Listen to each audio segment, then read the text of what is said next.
एक सुबह भगवान बुद्ध अपने शिष्यों को प्रवचन दे रहे थे। तभी एक शिष्य ने खड़े होकर कहा, भंते, क्या हम किसी के मन के विचारों को पढ़ सकते हैं? भगवान बुद्ध मुस्कुराए और बोले, अवश्य पढ़ सकते हैं। ये सुनकर शिष्य ने कहा, लेकिन वो कैसे भंते?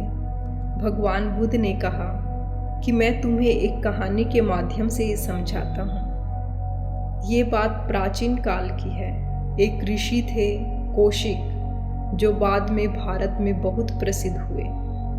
जब वो एक युवा सन्यासी थे, तब एक दिन हर रोज की तरह नदी से नहाकर जंगल के एक वृक्ष के नीचे ध्यान करने के लिए बैठ गए।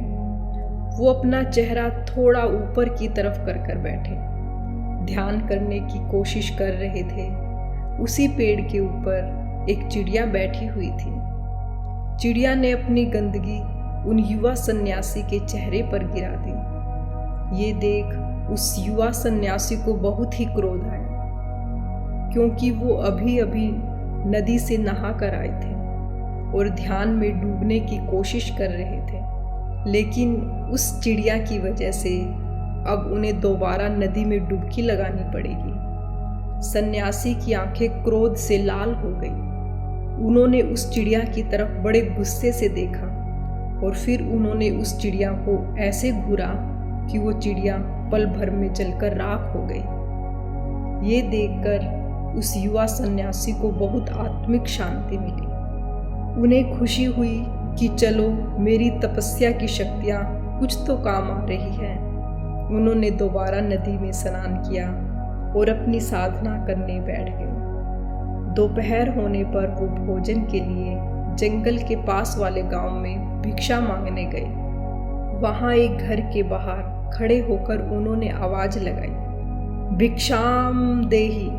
अंदर से किसी स्त्री की आवाज आई, कृपया थोड़ा इंतजार करो, मैं कुछ देर में आ रही हूँ। ये सुनकर युवा सन्यासी को फिर क्रोध आ गया, क्योंकि आज सुबह सुबह ही उन्हें परेशान करने वाली एक चिड़िया को उन्होंने अपनी नज़रों से ही जलाकर राख कर दिया था। इस घटना ने उनके आत्मिक घमंड को और हवा दे दी थी। उन्होंने और जोर से चिल्लाकर कहा, भिक्षाम देहि।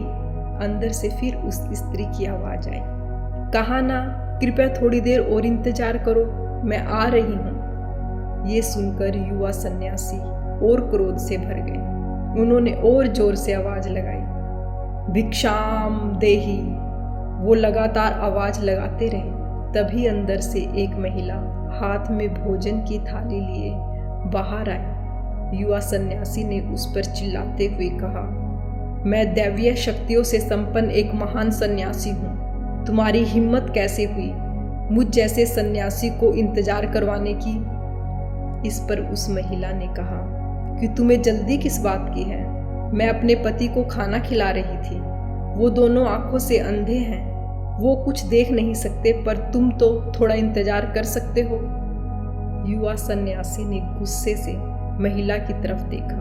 महिला ने कहा, तुम मुझे ऐसे घूरो मत, मैं कोई चिड़िया नहीं जो जलकर भस्म हो जाऊंगी। ये सुनकर उस युवा सन्यासी की आंखें फटी की फटी रह गई। उन्होंने पूछा, लेकिन तुम्हें कैसे पता?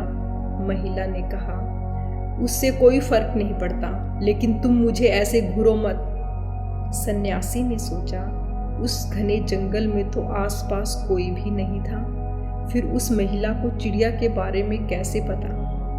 उन्होंने पूछा, कृपया बताइए कि आपको कैसे पता चला? महिला ने कहा, मैंने कहा ना कि उससे कोई फर्क नहीं पड़ता, और आप जिस घमंड से अभी भरे हुए हैं, ऐसी हालात में आप कुछ सीख भी नहीं सकते। सन्यासी हाथ जोड़ते हुए बोला, तो फिर आप मुझे अपना शिष्य बना लीजिए। महिला ने कहा, मैं एक गृहिणी हूँ, मैं किसी को अपना शिष्य नहीं बनाती, लेकिन मैं आपको अपने गुरु का पता जरूर बता सकती हूँ। आप उनके शिष्य बन सकते हो। महिला ने उस युवा सन्यासी को अपने गुरु का पता बताया। उस पते के अनुसार वो युवा सन्यासी पास के ही एक नगर में पहुंच गए। फिर वो और अंदर जैसे जाते रहे, फिर थोड़ी देर में वो कसाई की गली में पहुंच गए। उसने देखा कि चारों तरफ मांस के टुकड़े लटके हुए थे। उसने सोचा शायद मैं गलत पते पर आ गया हूँ, लेकिन पता बिल्कुल सही था। वो एक ब्राह्मण थे। उनका कसाईयों की गली में देखा जाना भी पाप था। उन्होंने सोचा मैं किसी कसाई को अपना गुरु नहीं बना सकता, लेकिन वो फिर भी आगे बढ़े और लोगों से पता पूछा। तो लोगों ने इशारे से बताया कि वो इंसान उस दुकान में रहता है। वो वहाँ गए और उन्होंने देखा वहाँ एक इंसान था।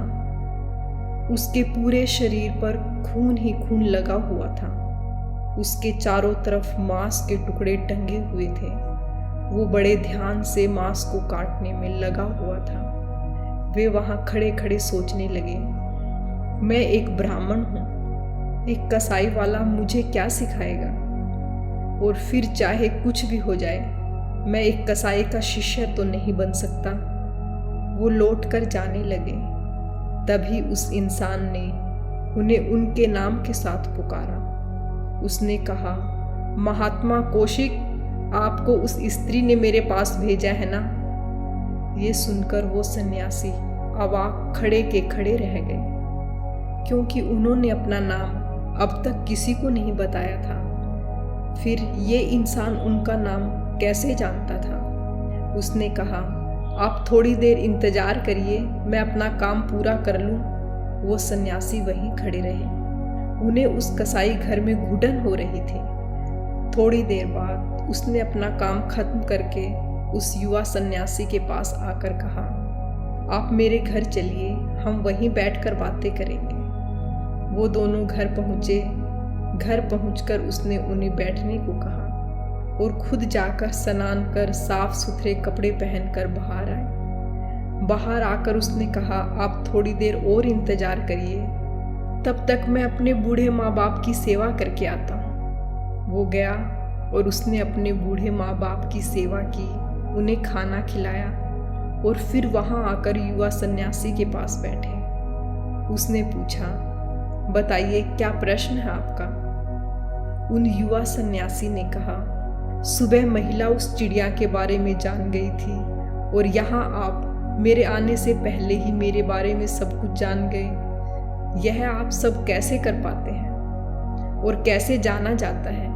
मैं बस उसका तरीका जानना चाहता हूँ। उस इंसान ने कहा, बड़ा आसान है, बस किसी भी काम को पूरी भागीदारी और ध्यान के साथ कीजिए, चाहे वह कोई सा भी काम हो। वो महिला अपने अंधे पति का ध्यान रखती है। वो उस काम को पूरी लगन और भागीदारी से करती है। वो उसमें कोई कमी नहीं छोड़ती। मैं अपने माता पिता की सेवा करता हूँ, मैं उसे पूरे ध्यान से करता हूँ, उसमें कोई कसर नहीं छोड़ता। मैंने कसाई बनना चुना ताकि मैं जानवरों को कम से कम कष्ट पहुँचाकर काट सकूँ। अगर मैं ये काम नहीं करता तो कोई और करता, और पता नहीं वो उन जानवरों को मारने से पहले उनको कितने कष्ट पहुंचाता। मुझे लगता है मैं इस काम को सबसे अच्छे तरीके से कर सकता हूँ। इसीलिए कुछ भी काम करो, उसे पूरी करुणा, भागीदारी और ध्यान के साथ करो। जब हम किसी काम को ऐसे करते हैं तो हमारे खुद के विचार शांत हो जाते हैं, और जब हमारे खुद के विचार शांत हो जाते हैं तब हमारे आसपास जो भी लोग होते हैं उनके मन में चलने वाले विचार भी हम पढ़ सकते हैं और उनके बारे में जान सकते हैं, जैसे कि उस महिला ने तुम्हारे विचारों को पढ़ लिया था।